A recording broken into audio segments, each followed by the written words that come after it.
Antes que nada, muy buenos días y muchísimas gracias por esta oportunidad que nos está concediendo, por este tiempo que nos está brindando para hablar aquí con nosotros en nuestro programa. Muchas gracias, para mí un honor. Usted está cumpliendo su tercer mandato. ¿Cómo podríamos comparar estos distintos periodos? Digamos, si tuviera que ponerle un título a cada etapa, ¿qué diría? Bueno, yo diría que hay un elemento de continuidad en los tres, ¿no? Que se trata más bien de cómo promover un proceso de modernización y progreso en la República Dominicana dentro de un Estado democrático de derecho. Naturalmente, cada periodo tiene sus desafíos, cada periodo tiene sus retos particulares. Yo diría que al retornar al gobierno en el año 2004 para el segundo mandato, nos encontramos con una crisis financiera doméstica, interna de la República Dominicana, que fue el principal desafío a resolver, y ya luego en el 2008 es una crisis financiera global, la que nos encontramos en un reto también distinto. El primer mandato yo diría que fue la curva de aprendizaje, de alguna manera encontrarnos con un Estado dominicano que requería de un relanzamiento, había logrado objetivos post la guerra de abril del año de 1965, transición democrática en el 1978, pero era una nueva generación que llegaba al gobierno. Había una gran ilusión nacional de cómo esta nueva generación podía contribuir a fortalecer la democracia y los derechos humanos y a promover el crecimiento y el desarrollo sostenible. Y de alguna manera creo que el examen se pasó. La primera etapa, y digamos, ¿y las otras dos? Para quedarnos con un nombre. Entonces dijimos, etapa de prueba. La etapa de prueba, la primera, yo diría la curva de aprendizaje, la primera. La segunda, yo diría la prueba de fuego, la prueba de fuego, y la tercera, la de la consolidación. La consolidación. Es difícil hablar de uno mismo, pero por ahí sí de las tareas que uno realiza. Si usted mismo tuviera que definirlo, ¿cuáles considera que han sido los principales logros de su actividad en la presidencia? En primer lugar, yo diría que tiene mucho que ver con la estabilidad política, estabilidad económica, altos niveles de crecimiento de la economía, inserción internacional para la República Dominicana, mayor presencia, mayor visibilidad y fortalecimiento institucional del Estado. Yo diría que ahí están los grandes ejes de lo que han sido nuestros periodos de gobierno. Ahora, y por otro lado, digamos, no logrado, eso que por ahí se ha planteado pero no se ha podido conseguir. Usted sabe que la democracia, ¿no?, como sistema político siempre es un proceso inconcluso. Usted avanza, pero no es que llega a una meta y ahí termina. Es decir, en la política no hay fin de la historia, lo que es un reciclaje permanente de la historia. Y por consiguiente no puede uno caer en la autocomplacencia, en la autoapología y creer que lo ha logrado todo, ¿no? Ha llegado hasta un punto y de ahí en adelante hay nuevos desafíos. O sea, yo pienso que hay la teoría del eterno retorno en la política, ¿no? O sea, usted logra cosas, o si se quiere un poco el mito de Penélope, lo que teje de noche se desteje de día y tienes que volver a empezar. De manera que muchas cosas se nos quedan en el tintero, pero en realidad ha habido metas, visión estratégica y compromiso para que el país avance. Y bueno, o sea, pero digamos, de las metas planteadas, usted a sí mismo se puede decir que las cumplió. Yo diría que el mayor desafío que no hemos podido, digamos, cumplir plenamente a satisfacción es el tema energético, por ejemplo, en la República Dominicana. Es un problema que hemos tenido durante 40 años de no tener un sistema fiable de suministro de energía.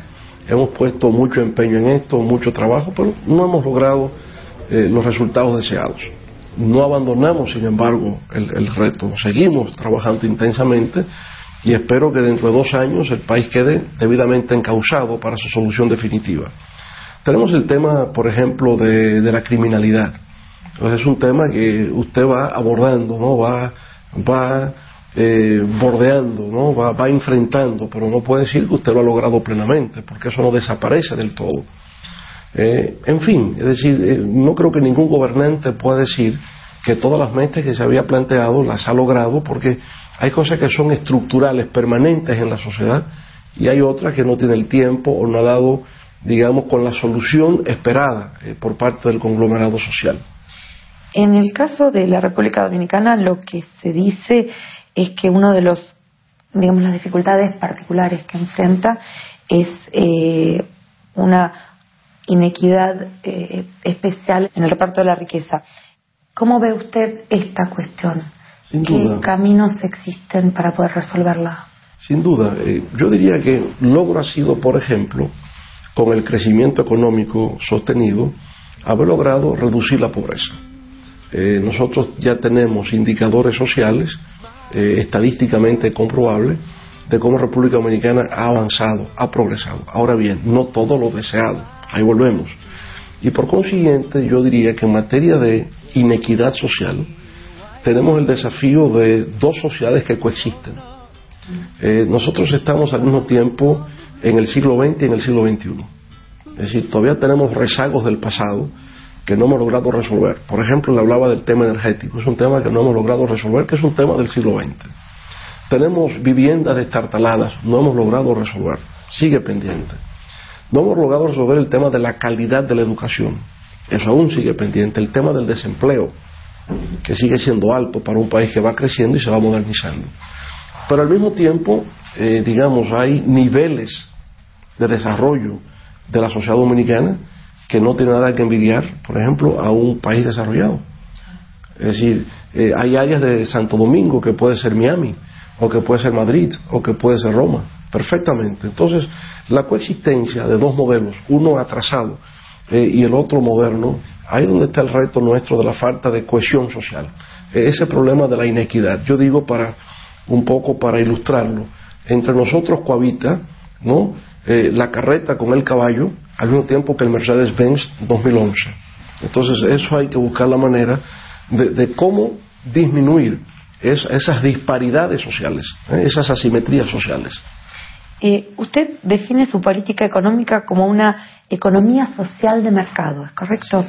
¿No son conceptos excluyentes de alguna forma? ¿Cómo sería una economía social de mercado? Claro, le diría, hay una concepción, hay una visión de la economía que cree que el mercado se autorregula, que el mercado es autosuficiente y que por consiguiente solo basta crear las condiciones y la libertad necesaria para que el mercado lo haga todo. Nosotros decimos, no es así. No hay economía que pueda funcionar si no existe un mercado, pero el mercado no es autosuficiente ni autorregulador. Requiere el papel del Estado, que intervenga en ese sentido, y el Estado tiene por consiguiente la obligación de desarrollar y aplicar políticas sociales para garantizar el bienestar de las personas, de los ciudadanos. Entonces ahí tiene que venir políticas solidarias, ¿no? Políticas orientadas a mejorar la calidad de vida de los ciudadanos, que no es la preocupación de los mercados. Los mercados procuran más bien hacer una asignación de recursos y distribución y maximización de los beneficios. Ahora, esos beneficios necesariamente per se no van, digamos, en auxilio o en protección de las mayorías nacionales, ¿no? Ese es el papel del Estado. Una política fiscal de redistribución progresista interviene, mejora lo que tiene que ver con las escuelas, con la salud, con la seguridad social y con la solidaridad social, ¿no?, que no procura rentabilidad, sino que procura bienestar. Por eso le llamamos economía social de mercado. Y nuestro Estado es un Estado social y democrático de derecho. De manera que para nosotros el componente de lo social ocupa un rol central. Usted habla también de una versión tropicalizada de la tercera vía. Sí. ¿Cuáles serían las particularidades que caracterizan a esta versión? La versión caribeña, decimos, ¿no? O claro, tropicalizada. Bueno, efectivamente, está en esas dos visiones mutuamente excluyentes del fundamentalismo de mercado y el desarrollismo estatista. Cada quien en su momento, en el ciclo histórico, algo logró, pero sin embargo son ciclos que se agotan.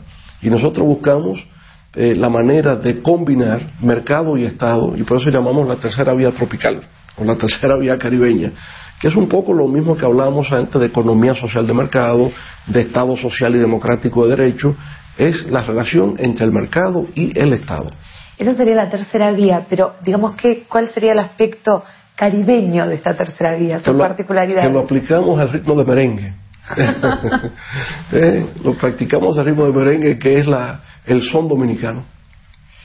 Sí. hace 3 años entró en vigor el Tratado de Libre Comercio con los Estados Unidos, con otros estados de Centroamérica. Algunos especialistas opinan que esta medida pone en riesgo la producción nacional. ¿Usted qué opina en este sentido? Mire, en realidad para nosotros era el reto de cómo poder acceder al mercado más importante del mundo, que son los Estados Unidos.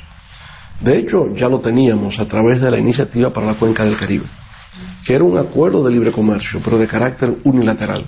Es decir, desde productos y servicios elaborados en el Caribe, en República Dominicana, en Centroamérica, que ingresaban al mercado norteamericano en condiciones arancelarias preferenciales.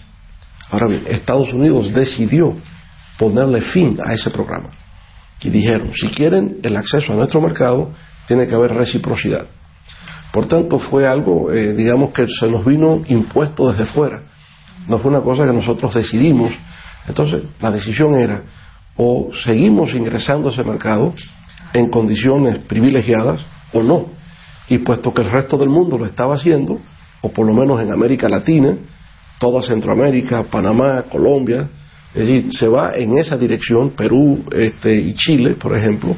Si nosotros perdíamos ese acceso preferencial, entonces perdíamos ventaja comparativa y ventaja competitiva.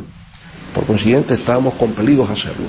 Ahora bien, se hace una lista de productos y por lo tanto hay bienes y servicios que son desgravados en el tiempo, con lo cual el país tiene, digamos, el tiempo requerido para ir organizándose, aumentar producción, productividad y competitividad y no ser tan afectado en lo que obviamente de entrada es una disparidad o una asimetría de carácter comercial. Pero hay productos que se van a desgravar en 5 años, otros en 10, otros en 15, otros en 20, con el tiempo suficiente de prepararse a ese nivel de competencia. De a poquito. De a poquito.